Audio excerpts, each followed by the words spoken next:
અમરેલી શહેરમાં નગરપાલિકા, આરએનબી વિભાગ અને વહીવટીતંત્ર અને પોલીસ દ્વારા સંયુક્ત દબાણ હટાવ ઝુંબેશ હાથ ધરાઈ છે.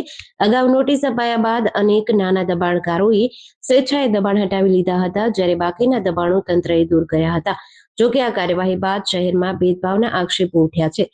સ્થાનિકોનો સવાલ છે કે ગરીબ અને નાના વેપારીઓ સામે કડક કાર્યવાહી થઈ છે, પરંતુ સરકારી જમીન અને જાહેર માર્ગો પર ગેરકાયદે કબજો કરનાર મોટા અને વગદાર લોકો સામે તંત્ર સમાન સખ્તાઈ દાખવતી નથી. હવે સમગ્ર શહેરની નજર આગામી કાર્યવાહી પર છે. જો મોટા દબાણકારો સામે નિષ્પક્ષ કાર્યવાહી થશે તો કાયદાની સમાનતા સાબિત થશે, અન્યથા તંત્રની કામગીરી પર વધુ સવાલો ઊભા થઈ શકે છે.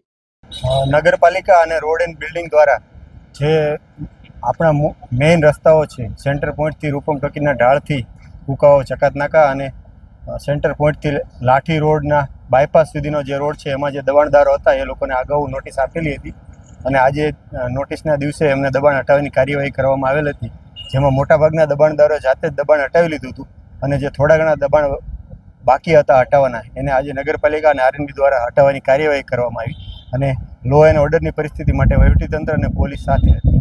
કેટલા દિવસ ચાલશે કામ?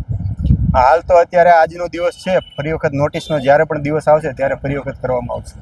જેડીસી ન્યૂઝ સાથે મૌલિક દોશી, અમરેલી.